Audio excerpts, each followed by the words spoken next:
우리가 함께 은혜 받은 하나님 말씀은 현재 보고 있는 룻기입니다. 룻기. 오늘 우리가 공독한 말씀은 룻기 3장 6절에서 11절까지 말씀입니다.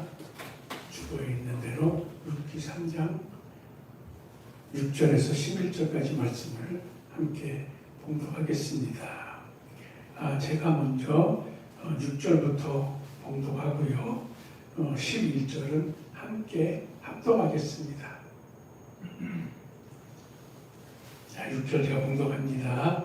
그가 타작 마당으로 내려가서 시몬의 명대로 다 하니라. 보아스가 먹고 마시고 마음이 즐거워 가서 노젓가리 곁에 눕는지라. 룻이 가만히 가서 그 발치 이불을 들고 거기 누웠더라. 밤중에 그 사람이 놀라 몸을 돌이켜본즉 한 여인이 자기 발치에 누웠는지라. 가로되 내가 누구뇨? 대답하되 나는 당신의 시녀 룻이오니 당신의 옷자락으로 시녀를 덮으소서. 당신은 우리 기업을 물을 자가 됨이니이다. 가로되 내 딸아 여호와께서 내게 복 주시기를 원하노라. 내가 빈부를 물러나고 연소한 자를 쫓지 아니하였으니 너의 베푼 인애가 처음보다 나중에 더하도다. 11절 한쪽 운동합니다. 내 딸아 두려워 말라. 내가 네 말대로 내게 다 행하리라. 내가 현숙한 여자인 줄 내가 나의 성읍 백성이 다 아느니라. 아멘. 사람들의 살아가는 모습을 보면은 사람마다 의지하는 것들이 다 있습니다. 자신의 미래를 걸고 내 현재를 맡기는 대상들을 각자 사람들은 가지고 있습니다. 어떤 사람들은 주식에 그렇게 내 현재를 맡깁니다. 어떤 사람은 요즘 또 많이 하는 코인에 그렇게 내 미래를 맡깁니다. 또 어떤 사람은 부동산에 맡기는 사람도 있습니다. 또 어떤 사람은 명예에 맡기는 사람도 있어요.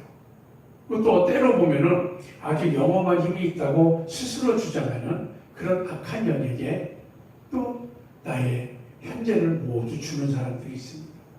그런데 이것이 불신자뿐만 아니라 신앙인의 경우에도 세상 흐름이 다 그렇다고 하면서 그냥 따라가는 경우가 많다는 것이 정말 안타까운 현실입니다. 오늘 우리가 함께 읽은 본문에서 보면은 하나님께서는 진정으로 의지해야 하는 대상이, 진정으로 나의 미래를 맡겨야 하는 대상이 누구인지에 대해서 말씀하고 계십니다. 따라서 이 시간에는 본문 말씀을 통해서 나를 덮으소서라는 제목의 말씀으로 인생의 참 주인이 되시는 분을 다시 한번 확인하는 은혜의 시간이 되기를 축원합니다. 지난주에는 이제 룻이 나오미를 통해서 중요한 가르침을 받았습니다. 바로 보아스를, 그것도 당장 오늘 밤에 대면할 준비를 갖추라는 것이었습니다. 그래서 룻처럼 우리도 목욕하고 그것처럼 회개를 하면서 또 말씀 지켜 사는 삶으로 기름을 바르고 성도들의 옳은 행실로 세마포옷을 준비해서 그리스도의 신부로 그분 앞에 나아가야 하는 길을 결단하겠다고 그런 시간을 가졌습니다. 이제 오늘 본문에서는 룻이 나오미에게 이 들은 그대로 준비를 다 마쳤습니다. 마치고 이제 타작마당으로 들어가서 보아스에게 다가가는 것으로 시작이 됩니다. 그럼 보아스가 어디 있었을까요? 본문에서는 타작마당이라고 그랬는데 타작마당의 모습을 보겠습니다. 10절에 보면은 보아스가 먹고 마시고 마음이 즐거워가서 노젓가리 곁에 눕는지라. 보아스가 타작마당에 있는 모습을 보이면요, 먼저 먹고 마시고 그랬다고 그래요. 우리가 아는 것처럼 추수가 됐으니까 흥청망청 부어라 마셔라 했다는 게 아니에요.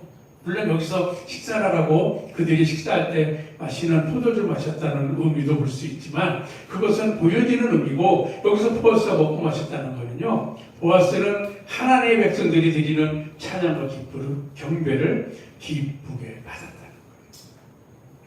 하나님이 뭐가 배가 고파서 식사를 하실까요? 아니잖아요. 하나님 영이시잖아요. 그분은 우리가 드리는 찬양과 경배를 기쁘게 받으시는 분이에요. 다른 게 아니라 형식적인 예배가 아니라 신령과 진정으로 드리는 예배를 그분이 받으시고 계시다는 거예요. 이사야에 보면은 하나님이 이스라엘 백성에게 예배를 드리지 말라는 게 있어요. 무슨 내용이냐면은 이사야 1장 11절에 보면 여호와께서 말씀하시되 너희의 무수한 재물이 내게 무엇이 유익하뇨? 나는 수양의 번제와 살찐 짐승의 기름에 배불렀고 나는 숫송아지나 어린 양이나 수염소의 피를 기뻐하지 아니하노라. 이건 하나님께 예배를 드리지 말라는 이야기가 아니고요. 이스라엘 백성들이 습관적으로 항상 제물을 드리는데 그들의 삶은 전혀 변화가 없어요. 그들은 하나님의 말씀을 살려는 뜻도 없고 말씀을 이해할 이유도 없고 그냥 제사만 드리면 내가 행복하니까 하나님 싫다는 거예요. 하나님은 신령과 진정으로 내 모든 것을 드리는 예배를 기뻐 받으신다는 거예요. 그래서 그러한 예배의 모습이 요한계시록 5장 8절에 보면 책을 취하심에 내 생물과 24장로들이 어린 양 앞에 엎드려 각각 검은고와 향이 가득한 금대접을 가졌으니 이 향은 성도의 기도들이라. 우리가 하나님께 간절히 드리는 기도를 하나님이 그것을 받아가시는 그런 것이 하나님 먹고 마시고 기뻐하시는 거예요. 하나님 뭐 육신을 입어서 음식을 기다리시는 게 아니잖아요. 그래서 하나님이 정말 기뻐하시는 예배가 어디 표현되어 있냐면 요한계시록 7장 9절 10절에 보면은요. 2일 후에 내가 보니 각 나라와 족속과 백성과 방언에서 아무나도 능히 셀 수 없는 큰 무리가 흰옷을 입고 손에 종려가지를 들고 보좌 앞과 어린 양 앞에 서서 큰 소리로 외쳐 가로되 구원하심이 보좌에 앉으신 우리 하나님과 어린 양이 있도다. 하나님의 사람들이 모여서 천군 천사 같이 모여서 하나님께 찬양하는 이 모습이 하나님이 먹고 마시고 기뻐하시는 모습이라는 거예요. 그렇게 하면서 보니까 보아스가 그 옆에 노젓가리가 있더라고요. 노젓가리 알죠? 노젓가리 뭐예요? 알고 쌓는 거잖아요. 알고 쌓는 거잖아요. 천국 곳간에 들어갈 믿음의 백성들이 가득 쌓여있는 이거 기쁠 수밖에 없잖아요. 마태복음 3장 12절에 보면 손에 키를 들고 자기의 타작마당을 정하게 하사 알곡은 모아 곡간에 드리고 죽정이는 꺼지지 않는 불에 태우시리라. 하나님께서 기뻐하시는 알곡이 가득 쌓여있는 게 그곳에 보아스가 바로 우리 주님이 계시다는 거예요. 그래서 그것 때문에 마음이 즐거웠다 그랬죠. 알곡된 천국 백성들이 하나님께 드린 찬양과 경배를 받으시기 때문에 너무 기뻐하시는 모습이에요. 시편 147편 10절과 11절을 이렇게 기록하고 있습니다. 여호와는 말의 힘을 즐거워 아니하시며 사람의 다리도 기뻐 아니하시고 자기를 경외하는 자와 그 인자하심을 바라는 자들을 기뻐하시는도다. 하나님은 어떤 힘이 있는 것들, 어떤 세상 힘을 즐거워하시는 게 아니에요. 하나님을 따라가는 사람, 하나님을 바라보는 사람들을 기뻐하시는 거예요. 오늘 보아스가 노젓가리에서 기뻐하는 그 모습이 마음이 즐거운 흐뭇한 그 모습. 그래서 시편 149편 4절에서는 여호와께서 자기 백성을 기뻐하시며 겸손한 자를 구원으로 아름답게 하시리로다. 하나님의 백성 너무 기뻐하시는 거예요. 우리가 하나님 믿기로 작정하고 하나님께 순종하기로 작정하고 하나님의 말씀을 따라가면서 열심히 예배드리면서 내 모든 것을 하나님께 예배를 올려드리고 하나님이 원하시는 방향을 살려고 노력할 때 하나님 그 모습을 보고 너무 기뻐하시는 거예요. 그래서 노젓가리 옆에 누웠다고 그랬어요. 하나님 주무시는 분인가요? 하나님은 주무시는 분이 아니에요. 하나님은 한순간도 주무시는 분이 아니에요. 누웠다는 거는요. 노젓가리와 함께 있는 거예요. 하나님의 백성들과 함께 하시는 거예요. 그래서 중요한 거 뭔지 알아요? 이미 노젓가리가 있잖아요. 붓은 아무런 것도 없어요. 근데 찾아갔어요. 우리 생각에 하나님이 이미 노젓가리를 알곡들을 가득 가지고 계셔. 나 하나님 플러스 한다고 뭔 표가 나겠어? 또 내가 거기에 간들 하나님이 나를 알아주겠어? 이미 많은 알곡이 지금 인류의 역사가 얼마인데 그동안 천국 간 사람이 얼마나 많겠어? 그럼 내가 지금 거기 옆에 간다고 하나님 내가 눈에 띄긴 하겠어? 그렇지 않다는 거예요. 중요한 것은요, 이미 하나님 옆에 알곡된 믿음의 사람들이 노적가리처럼 확 쌓여있을지라도 하나님은 나를 알고 기다리고 계신다는 거예요. 내가 그분의 발치부를 틀고 들어오기를 하나님은 기다리고 계신다. 그래서 하나님은 지금 이 순간에도 우리뿐만 아니라 많은 사람들, 더 많은 사람들이 천국 오기를 기다리고 계신다는 거예요. 그래서 이러한 보아스에게 이제 룻이 다가갔잖아요.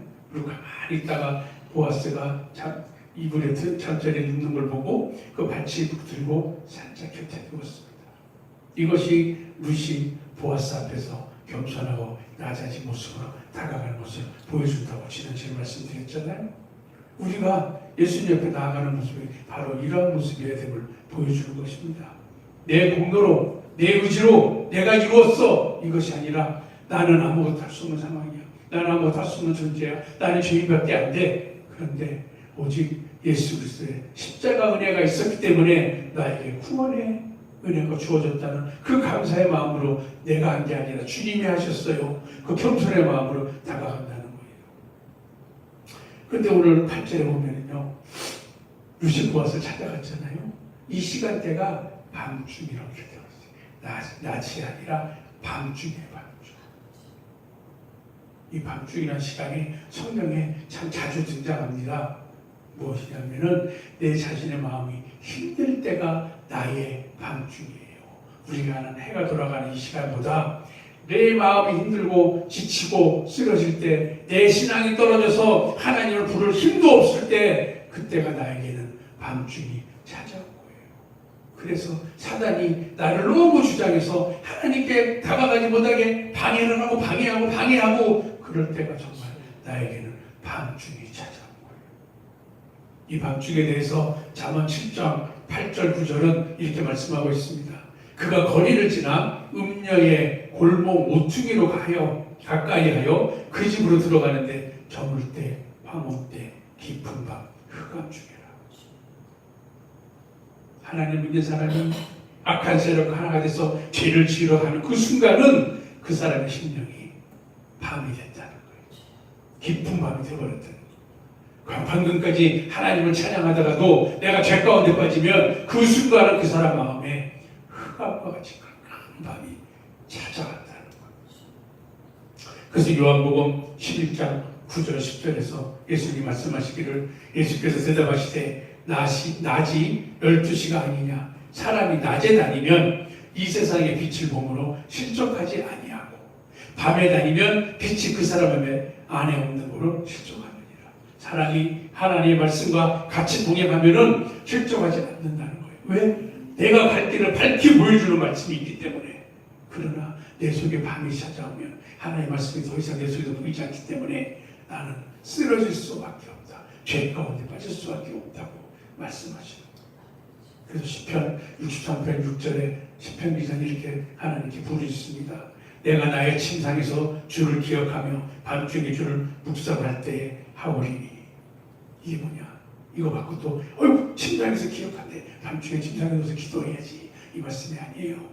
내가 침상에 쓰러져서 더 이상 하나님께 힘을 내 기도할 힘이 없을 정도로 침상에 쓰러질 정도로 그런 지경이 됐을지라도, 내 속에 밤중이 찾아온 지경이 됐을지라도 나는 하나님께 기도하겠습니다. 여러분도 이해야 되지 않겠어요?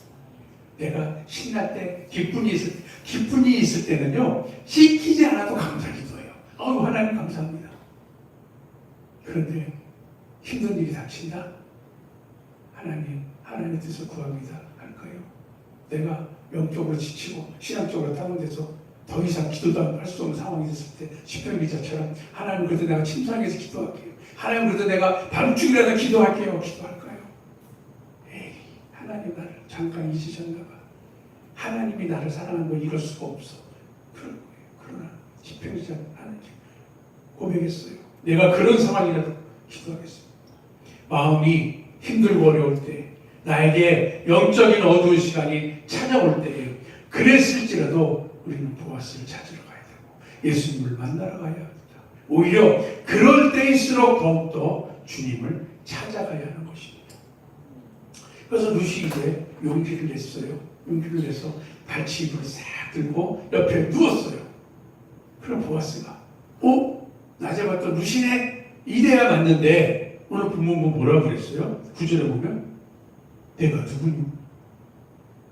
쉽게 말하면 너 누구야? 갑자기 왜 들어왔어? 그 얘기를 하는 거예요. 황당하죠? 기껏 용기 내서 저녁에 하루 종일 일하고 피곤한데도 안 쉬고 다 목욕하고 기름 바르고 사람들 잘 때 기다려서 싹 찾아왔는데 누구냐? 뭐라고 그래야 돼 우리 같으면? 몰라요 하나님? 보아스 나 몰라요? 아까 만났는데 그럴 거 아니에요? 근데 보아스가 이 물어본 건요 루스를 몰라서가 아니에요. 주님이 하시는 방법이에요. 내가 누구냐는요 주님이 나한테 물어보실 때 내 이름을 몰라서가 아니에요. 너 너를 알아? 네 자신을 네가 알아 지금? 네 신앙의 상태를 네가 알아? 네가 오늘 나를 만나러 왔지? 왜 왔는지 알아? 그냥 온 거야? 때가 돼서 온 거야? 시간 돼서 온 거야? 아니면 목적이 있어 온 거야? 주님 물어보시죠. 황당함을 볼까요? 더 황당하고 마태복음에 보면요 예수님이 하시는 방법이에요. 예수님 마태복음 20장 30절에 보면 소경들이 길가에 앉았다가 예수께서 지나가신 다음을 듣고 소리질러 가로되 우리를 불쌍히 여기소서 다윗의 자손이요 소리쳤어요. 당연히 그들은 들었어요. 솔직히 소문 들었으니까 예수님만 만나면 우리 병이 고쳐진대 소리쳤을 거예요. 그랬더니요 그 소리치는 걸 들으서 주님의 말씀이에요. 마태복음 20장 33절에 보면 가라사대 너희에게 무엇을 해주기 원하느냐. 우리가 아니 예수님 부모 몰라요? 그렇잖아요. 부모 몰라요? 뭘 원하다니요? 내가 뭘 원하겠어요? 그럴 거 아니에요. 주님이 그걸 몰라서 물어볼까? 주님이 이 사람들이 나를 왜 부를까? 몰라서 물어볼까요? 아니에요. 주님이 물으시면요 내가 스스로 너의 신앙 상태를 돌아보면 좋을 것 같아. 네가 나한테 뭘 원해? 정말 원하는 게 뭔지 생각해봐. 우리 주님이 나에게 너 누구냐? 너 뭘 원하냐? 이럴 때 뭐라고 그럴 거예요? 그냥 주님 나도 몰라요? 보시면 몰라요? 말을 해야 알아요? 따질 건가요? 아니죠. 그럴 때 내가 정말 주님 앞에 어떤 모습을 지금 서 있나? 현재 상태가. 그러면 내가 주님께 정말 원하는 게 무엇일까? 그걸 왜 원할까? 생각을 해봐야 돼요. 그래서 주님 앞에 부족하고 낮아진 모습으로 서기를 원하는 거예요. 내가 목이보다 당당해지면요 주님 앞에 설 때 원하는 게 없어요. 그렇잖아요. 내가 낮아지고 겸손해야 주님 나에게 말려주시니까 고마 감사해요. 나를 구원해 주신 거 감사해요. 근데 내가 살다 보니까 정말 이런 부분에 내가 풀리지 않아요. 세상적으로도 풀리지 않고요. 영적으로도 이게 힘들어요. 주님 도와주세요 할 수 있는 거 아니에요. 생각해 보세요. 오늘 저녁에 꿈에 솔로몬이 제사 지내고 하나님을 달아진 것처럼 갑자기 주님이 꿈에 나타나서 너 누구냐? 너 나한테 뭘 원해서 매일 교회 오냐? 뭐라고 그러고 주님 생각지 못해 이럴 거예요. 아니잖아요. 그러기 전에 우리처럼 목욕을 하고 기름을 바르고 준비를 하고 있어야 주님 부르실 때 우리처럼 당당하게 앞으로 나오는 구절의 것처럼 당당하게 답할 수 있는 거죠. 루시 얼마나 황당했겠어요. 그렇지만 자기는 준비를 하고 왔기 때문에 이야기하는 거예요. 대답하는 거예요. 준비가 안 됐으면요. 이게 뭔 일이래. 내가 잘못 봤나 이 사람. 그럴 수도 있는 거거든요. 그랬더니 루시 뭐라 그래요? 아까 낮에 본 나예요. 그러는 게 아니에요. 뭐라고 그랬어요? 구절에 보면 나는 당신의 신이요. 루시라고 했어요. 아까 봤는데 몰라요. 이게 아니에요. 나는 신이라는 거예요. 신녀가 뭐예요? 좋은 말로 신녀. 쉽게 말하면 뭐예요? 하인이에요. 하인, 노예. 종이의 종, 주인이 아니에요. 그 말은 뭐예요? 내가 당신의 신이라는 거는 당신은 나의 뭐가 돼요? 나의 주인이 되시고 고백합니다. 똑같잖아요. 주님이 나를 찾아서 너 누구냐? 그럴 때 내 이름 되겠어요? 나는 하나님이 예수님의 십자가를 주고 사신 죄인입니다.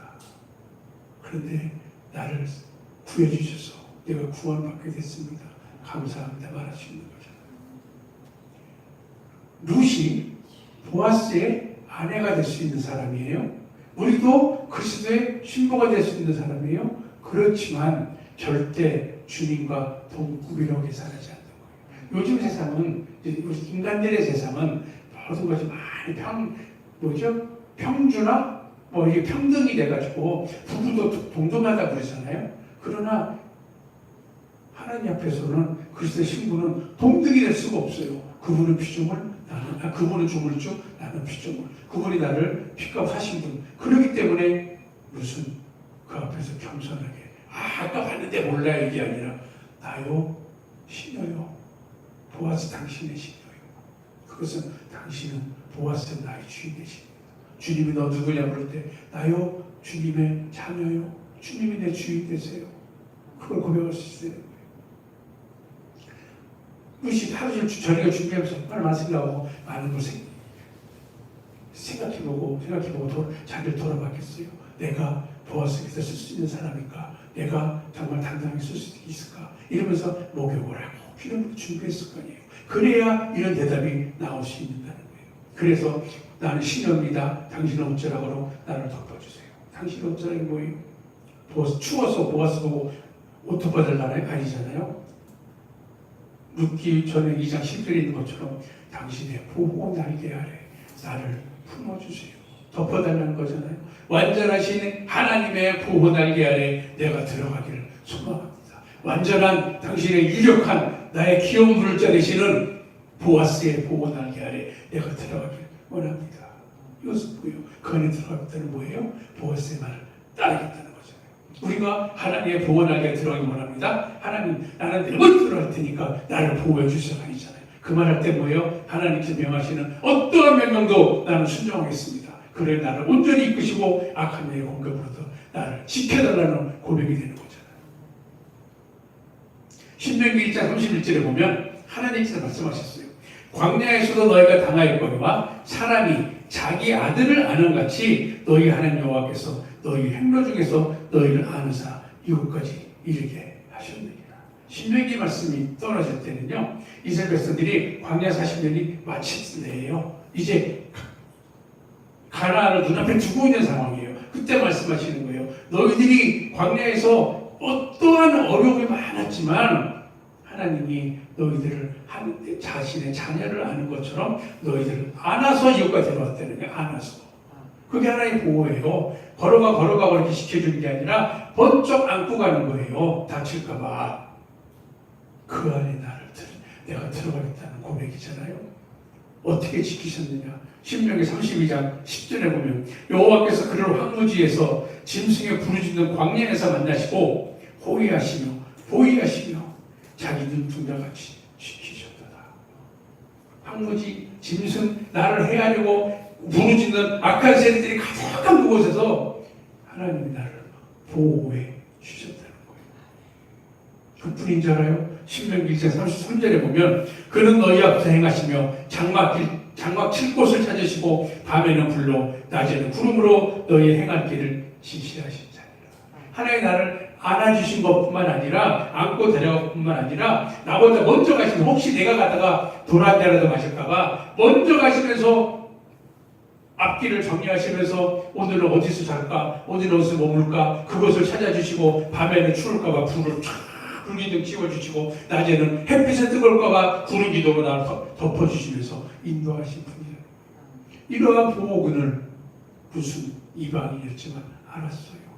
그래서 내가 보아스의 옷자락에 들어가기 원합니다. 내가 하나님의 보호군 아래 들어가기를 원합니다. 고백했던 거예요.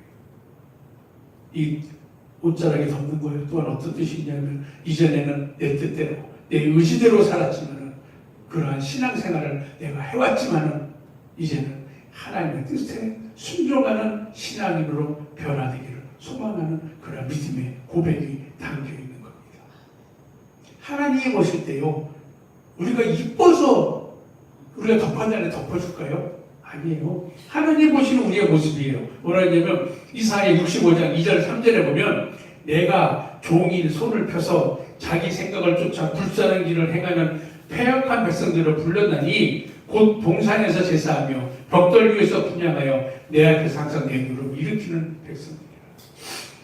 하나님 우리에게 손을 펴서 좀 빨리 와라, 이리 와라, 내 보호 안에 들어오라고 하나님은 계속 나를 기다리시는 거예요.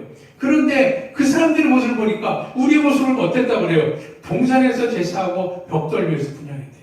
자, 제사와 분향을 어디서 해야 돼요? 하나님 말씀하셨잖아요. 모세를 통해서 어디서 하라고 그랬어요? 하나님의 성전에서 하라고 했어요.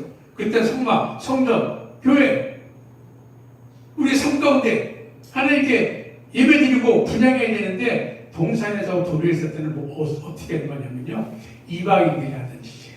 이방인 신을 섬기던 짓이에요. 그러니까 우리가 하나님을 믿는다고 교회 다닌다고 하면서 나의 삶의 모습은 예전의 모습대로 하나님 알지 못할 모습대로 세상에서 하는 모습대로 그냥 따라가면서 나는 신앙생활 한다고 내 스스로 위안하던 그런 모습이라는 거예요. 그래서 하나님 보시기에 항상 하나님의 노를 일으키는 사람들이에요. 교회 예배드리러 오는데 신령과 진정으로 드려야 되는데 오늘도 한 주일 체크. 세상을 살아가는데 하나님 말씀 지키면서 살아야 되는데 세상의 끝으로 나는 바보밖에 안 돼. 이길 수 없어. 저 사람 밟고 넘어가야 돼. 그러네. 막 소리치며 소리 안 보려고 아동바동 사는 것들 하나님 보시기에 너희들 그러면서 어떻게 해요? 나에게 제대로 된 제사를 드리느냐? 네 인생을 나에게 산 제사로 드릴 수가 있느냐? 그래서 나는 늘 보면 화가 난다. 그렇지만 그 가운데서 하나님은 어떻게 했다고요? 패역한 백성들을 불렀대요. 내 옷자락 보호 그늘 아래 빨리 들어왔으면 좋겠어. 그래도 들어오면 바뀌지 않겠니? 그게 하나님이에요. 그래서 그 옷자락으로 나를 덮어달라는 말은요, 로마서 14장 8절의 고백처럼 우리가 살아도 주를 위하여 살고 죽어도 주를 위하여 죽나니 그러므로 사나 죽거나 우리가 주의 것이로다. 이 고백대로 내가 살고 싶다고 하나님께 내가 달려가는 거예요. 하나님이 나를 보호하시지만 나와 그렇게 하겠다는 나의 결단을 보여주는 거예요. 그리고 이제 9절 끝에 보면 보아스를 향하여 당신은 우리 기업을 물을 자가 된다고 고백하잖아요. 우리도 하나님께 고백하잖아요. 우리가 하나님께 예수님께 왜 기도하겠어요? 그분이 나를 천국으로 인도하시는 분인데 왜 기도하는 거잖아요. 내가 잃어버린 저 애들을 회복시켜줄 분이 그분밖에 없기 때문에 그분을 인정하고 그분께 기도하는 거잖아요.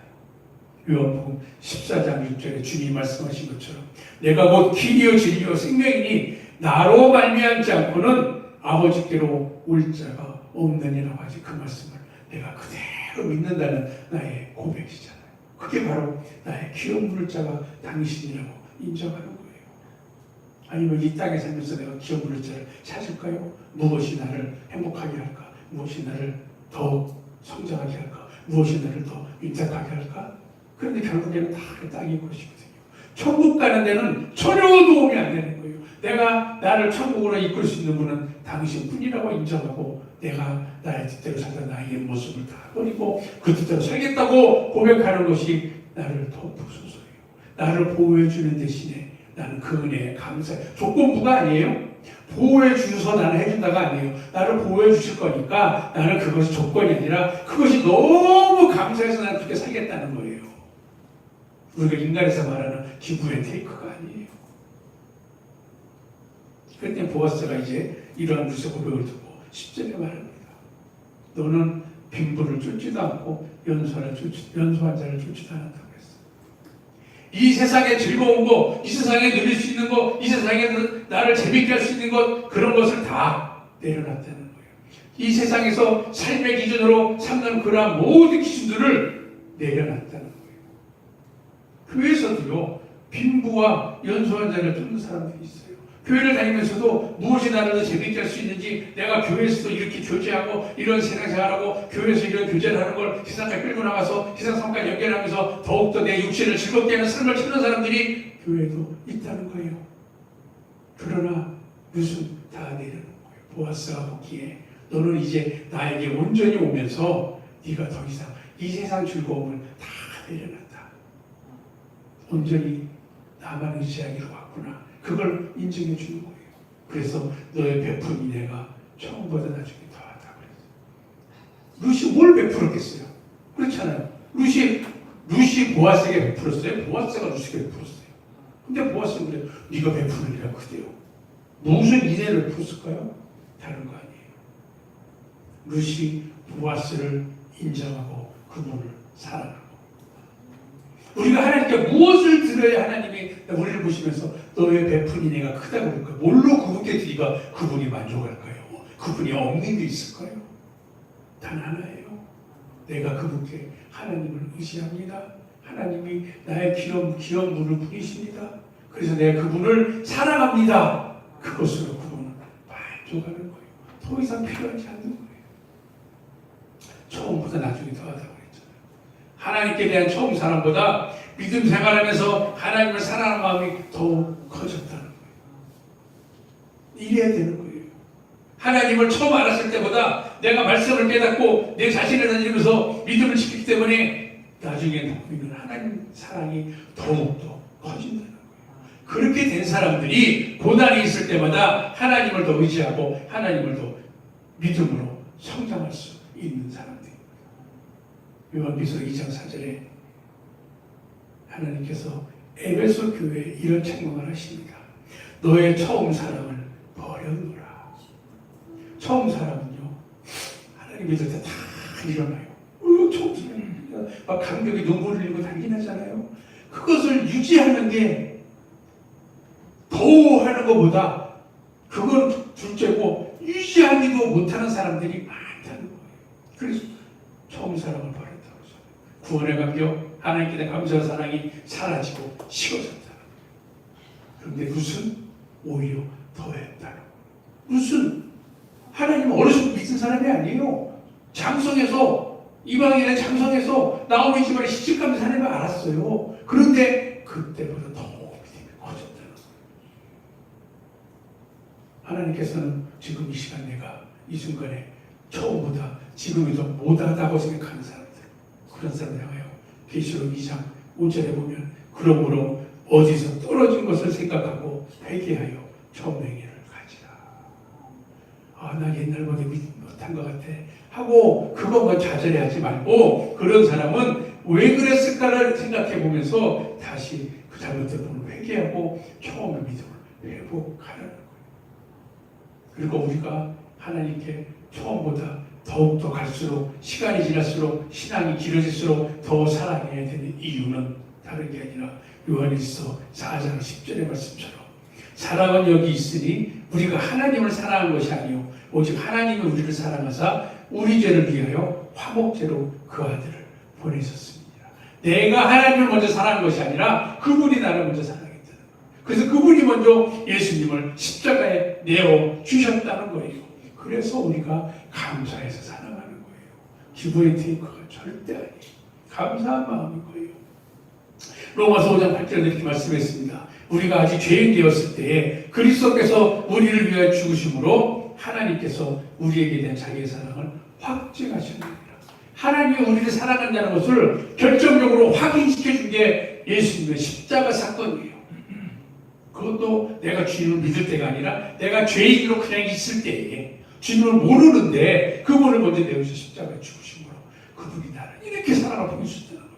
그러니까 그걸 알게 됐으면 어떻게 돼요? 우리도 그분께 하나님 사랑합니다를 더욱더 보여드려야 되는 것입니다. 근데 정말 처음 믿음보다 점점 더 믿음이 성장하시기 바랍니다. 처음 믿어놓고 싹 잊어버리는 것이 아니라 잊어버리고도 나는 하나님 믿으니까 나는 천국 가고 게을러지는 것이 아니라 점점 믿음이 성장한다는 것을 조금 더 계속 더해서 하나님을 사랑하는 것을 내가 보여주고 있다는 것입니다. 그리고 이제 11절에 보면 이렇게 얘기한 다음에 보아스가 룻에게 말합니다. 내 딸아 두려워 말라. 왜냐하면요, 룻은 내 모든 것을 보아스에 걸었어요. 걸었는데 아직 확인된 건 없어요. 그렇잖아요. 걸었는데 나에게 보아스가 어떻게 될지 몰라요. 두려울 수 있고 걱정될 수도 있어요. 그런데 보아스가 말하죠. 두려워 말라. 룻의 이러한 간구를 부탁을 들은 보아스의 약속이에요. 이게 바로 우리의 고백과 기도를 들은 하나님의 약속이 항상 두려워 말라. 두려워 말라. 여호수아 1장 9절에 보면 하나님께서 여호수아에게 말씀하십니다. 마음을 강하게 하고 담대히 하라. 두려워 말며 놀라지 말라. 내가 어디로 가든지 내 하나님 여호와가 너와 함께 하시니라. 이게 왜 이 말씀하셨어요? 모세가 40년을 광야에서 있으면 이끌고 나왔잖아요. 여호수아 그 옆에서 이제 모세의 보조자처럼 도와줬어요. 도와줬는데 모세가 가나안 들어가기 전에 하나님이 생명을 거둬가셨어요. 그러면서 뭐라고 했어요? 여호수아에게 이제 네가 지도자다. 네가 데리고 들어가. 여호수아가 40년 동안 봤어요. 이스라엘 백성이 어떤 백성인지 알았어요. 얼마나 먹이고 불순종하는지 봤어요. 그때마다 하나님은 어떻게 이끌어가시는지 봤어요. 그래서 우리 선생님 모세하고 있었어요. 근데 모세가 쏙 하나님께 불려갔어요. 이제는 그걸 나보고 하래요. 여호수아에게. 여호수아가 얼마나 걱정이 크겠어요.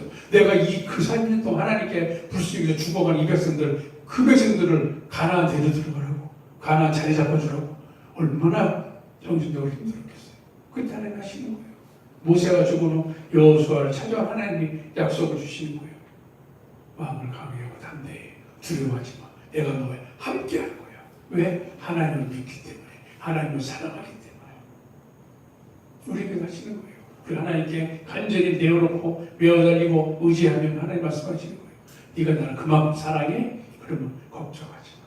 내가 해결해 줄게. 요한복음 14장 27절에 예수님께서 마지막 저녁에 제자들에게 말씀하십니다.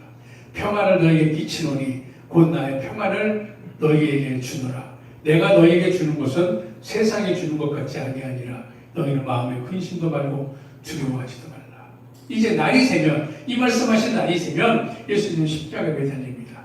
그리고 나서 3일에 부활하실 겁니다. 그리고 승천하실 겁니다. 그러면 집사들은 뭐예요? 또 어느 날 갑자기 선생님이 없어지는 상황이 돼요. 그런 제자들에게 약속을 주시는 거예요. 내가 너에게 평안을 주고 세상이 주는 평안이 아니라 하나님의 평안을 줄 거니까 근심하지 말고 두려워하지 말고 담대히 이기라고 하시는 거예요. 루시 보아스의 발치입을 들어간 것처럼 우리가 하나님의 보호 그늘 아래, 하나님의 옷자락 안에 들어가기를 간절히 소망했지만 그 후에 사단은 계속해서 나를 공격합니다. 그랬다고 끝나는 게 아니에요. 우리가 이 땅에 사는 동안 사단은 하나님께 나를 맡겼든 어쨌든 끊임없이 나를 공격해요. 왜? 내가 사단한테 무릎 꿇게 하요. 하지만 내가 하나님께 맡겼고와 안 맡기고 차이는요. 하나님의 보호구 안에 들어가길 내가 하나님께 고백했잖아요. 그 이후의 사건은 하나님이 책임지시고 지켜주시겠다는 약속인 것입니다. 왜? 맡겼으니까. 나를 지켜달라고 맡겼으니까. 하나님께서 여호수아에게 하신 것처럼 우리에게도 한 가지 조건을 거시는 것입니다. 그게 뭐냐? 여호수아 1장 8절에 있는 말씀처럼 이 율법책을 내 입에서 떠나지 말게 하며 주야로 그것을 다 지켜 행하라. 그리하면 내 길이 평탄하게 될 것이라 내가 형통하리라. 하나님의 말씀을 가까이 하면서 그것을 지켜서 살 수 있도록 끊임없이 노력을 하라는 거예요. 그것이 내가 하나님을 사랑하는 것을 보여주는 것이고, 그랬을 때 하나님이 우리가 맡긴 하나님께 의지한 그대로 우리를 지켜서 평탄하게 해주시겠다는 거예요. 그 연결된 말씀이 확실하지 않아요? 내 딸아, 11절에 내 딸아 두려워 말라. 그 다음에 내가 내 말대로 내게 다 행하리라. 얼마나 확실해요? 하나님이 해주시겠다는데 이거보다 확실한 게 어디 있어요? 하나님의 보호 그늘 안에, 하나님의 옷자락 안에 나를 감싸주시고 우리의 간구를 무시하지 않으시고 다 들어주시겠다고 하나님 약속하시는 거예요. 내가 당한 그 상황을 다 아시기 때문에 하나님의 옷자락으로 덮이기를 기도하는 사람들과 함께 해주시겠다는 거예요. 우리가 힘들 때마다 하나님 나를 도와주세요. 하나님이 그대로 이끌어 가시겠다는 거예요. 예수님도 말씀하셨잖아요. 마태복음 11장 28절에 수고하고 무거운 짐 진 자들아 다 내게로 오라. 내가 너희를 쉬게 하리라. 뭐예요? 이 짐을 좀 내려놔. 나한테 맡겨 이제. 그럼 내가 널 쉬게 해줄게. 내가 다 행할게. 하나님의 약속이에요. 신명기 3장 3장 22절에 보면 너희는 그들을 두려워하지 말라. 뭐예요? 이스라엘 백성들이 광야를 가면서 두려워했던 그 모습들의 하나님 주신 약속을 모세가 다시 확인시켜 준 거거든요. 광야에 있는 이방 백성들 두려워하지 말라는 거예요. 왜? 너희 하나님 여호와가 너희를 위하여 싸우시리라 하였더라. 하나님이 싸우시겠대요. 하나님. 여러분들 쭉 이스라엘 역사를 보세요. 광야를 애굽에서 나와서 광야를 통해서 가나안 정착할 때까지요. 누가 싸웠어요? 하나님이 싸웠어요. 이스라엘 백성들은 그 곁에서 그냥 곁다리로 그냥 상황을 맞춰줬어요. 하나님이 하셨어요. 그렇게 싸우시겠다는 게 내가 다 행하리라 해요. 나의 간구에 하나님이 응답하시는 거예요. 내가 다 행하겠다고 응답하시는 거예요. 정말 필요한 것입니다. 우리가 이걸 듣기 위해서 하나님께 나를 보호해 주세요 기도하는 거 아니에요. 기도해 주고는 그분이 행하리라 하셨는데 왜 의심합니까? 그분이 행하리라 하셨는데 왜 불안해하십니까? 내가 맡겼으면 내가 무거워진 짐을 다 나에게 맡기고 너는 평안을 주리라는데 말로는 주님 내 짐을 맡아주세요. 그걸 나는 몸으로는 못 내려놓고 내가 지고서 힘들어요 이 모습이라는 거예요. 주님께 맡기길 바래요. 주님의 옷자락에 들어가길 원해요. 그러면 들어가세요. 확실하게 들어가세요. 그분께 맡기시면 돼요. 그렇게 한 사람에게 보아스 이야기하잖아요. 네가 현숙한 여자다. 정숙하고 흠잡을 데 없는 사람. 현모양처 같은 여인이라는 말인데 룻이 현숙해요? 인간적으로 볼 때? 아니요. 첫 번째 이방 여인이에요. 두 번째 이미 결혼했던 사람이에요. 남편이 죽었어요. 인간의 기준으로 현숙한 여인이 아니에요. 근데 보아스는 룻에게 현숙한 여인이라고 그래요. 왜요? 하나님께 모든 것을 내어맡기는 순간 나의 지난날의 삶이 중요한 것이 아니라 앞으로의 삶을 보시기 때문에 너는 현숙한 여인이라고 인정해 주시는 거예요. 우리도 이 땅에서 내 마음대로 살던 과거가 있었잖아요. 그리고 하나님께 내가 뭐 맡기는 순간 그건 내가 더 이상 묻지 않을게. 너는 이제 현숙한 여인이 되었다고 인정하는 거예요. 잠언 31장 30절 31절에 보면 고운 것도 거짓되고 아름다운 것도 헛되나 오직 여호와를 경외하는 여자는 칭찬을 받을 것이다. 이래서 현숙한 여인이 되는 거예요. 하나님을 경외하기 때문에 그 손의 열매가 그에게로 돌아갈 것이요 그 행한 일을 인하여 성문에서 칭찬을 받으리라. 지난날에는 내 뜻대로 세상을 짝감이 살았지만 이제는 세상을 바라보지 않고 더 이상 세상을 쫓지 않고 오직 하나님을 바라보면서 믿음 지키기를 결단했기 때문에 내가 깨달은 하나님의 말씀대로 죄를 버리고 본성을 다스리면서 온전한 그리스도의 신부로 살 것을 준비하겠다고 결단했기 때문에 하나님께서 그 믿음과 결단을 인정해 주시고 너는 현숙한 여인이라고 인정해 주신다는 거예요. 그리고 이 땅에서 믿음 지키느라고 어려움을 많이 당하지만 하나님께서 그걸 다 알고 있으니까 너는 이제 현숙한 여인이라고 하나님 인정해 주신다는 거예요.